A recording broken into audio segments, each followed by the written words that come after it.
Time now to take a look at what's making headlines in the international newspapers. We're joined on site by Erin Ogunke for that. Erin, you're going to start with looking at reactions to the terrorist attacks in Burkina Faso. Yes, with at least 160 people killed in the overnight raids in that northeastern village, it's among the country's worst ever massacres against civilians. Now, for French paper La Croix, it has left Burkinabés, quote, resigned in the face of what many view as the government's unclear strategy of how to tackle the incredibly the steadily increasing threat of terror attacks, and a look at the reactions outside of Burkina Faso, or within Burkina Faso rather, really seems to kind of confirm that claim that people are kind of resigned.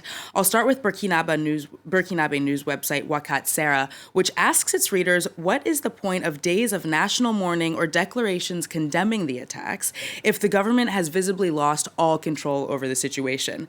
Now, the editorial calls for a, quote, an end to the whining, and says that instead it's time to make concrete changes like strengthening Burkina Faso's intelligence services and pushing for more inclusive development programs in order to discourage youth from joining militant groups.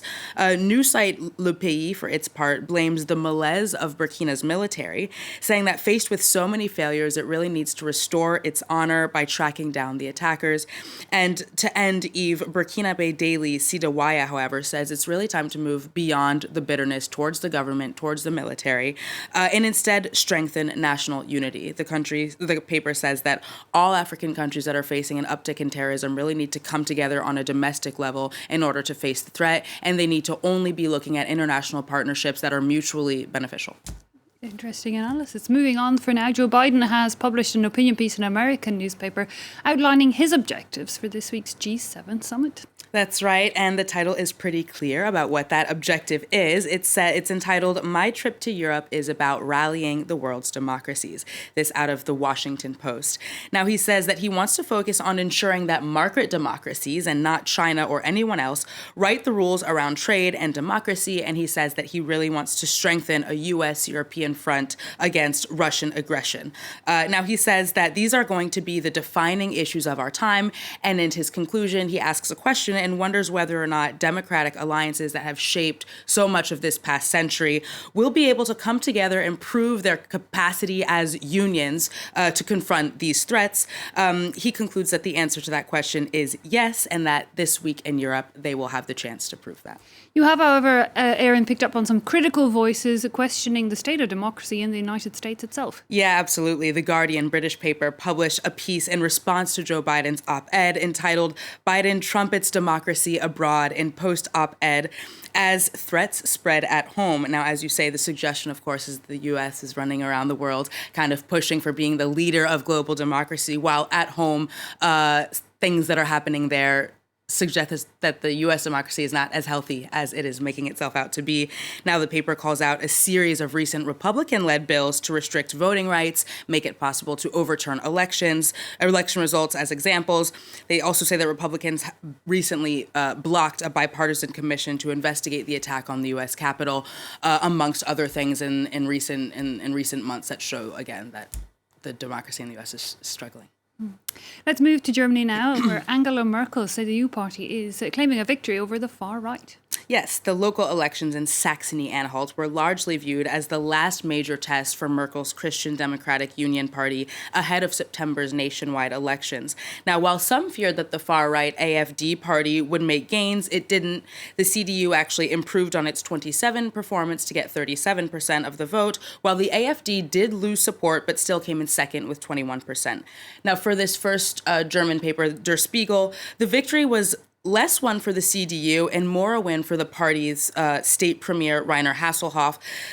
The paper says that Chancellor candidate Armin Laschet really needs to be careful to draw the right conclusions from that victory, to remind him that it's not his party's victory, it's this individual's victory. The paper argues that the hopeful next leader of Germany is still lacking a solid election program, and it says he's kind of in defense mode against the AfD. The paper concludes that that's not going to be enough, given that this far-right party has now demonstrated that it may not be as much as a threat as many had hoped. He says that Armin Laschet is then going to need to be very clear about what policies he's proposing other than just opposing the AfD.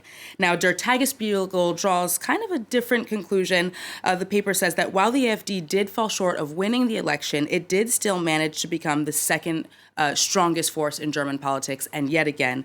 Now, a political scientist quoted in this piece says that the results show that AfD's strength is not temporary, it's here to stay, and all the more so because the paper says that it achieved these relatively solid results with radical right-wing rhetoric, the paper saying not only on immigration, but on the coronavirus, on liberalizing gun laws, and they had proposed to use German funds to support only art that is fundamentally positive to German culture. So the paper is saying the discourse has gotten kind of increasingly radical, and they're still having solid results, and that is something to pay attention to. Indeed, still over a fifth of the vote there went to the AfD, I believe. Finally, Erin, France's National Assembly is set to discuss opening up assisted reproductive procreation rights. Yeah, that's right. After 4 years of back and forth and several contentious debates on the matter, Macron's government is actually hoping to open up access for lesbians and single women by the end of its mandate in 2022. Though the proposed bill is expected to be adopted by the Senate at the end of June, as Libération points out in an extensive piece in this Monday's paper, it says that there's still a lot of tension surrounding the bill. On the one hand, 80 members of the Republican Party have asked the government to delay the text until 2022. They want to keep making amendments, keep making changes. And on the other side, lawmakers from left-wing parties and also rights organizations are saying that the text is silent on some issues that are really important and that merit being legislated on. The paper cites the case of post-mortem procreation, which would allow for the insemination of a widow with a recently deceased partner's sperm. And it says that the bill is also silent on transgender rights to medically assisted procreation. Because that post-mortem reproduction has been done before in France, but I think it has to get a presidential decree and an exemption. Yeah. Very interesting debate there happening in the National Assembly. Erin Ogunke, thanks a lot for that review of the international papers.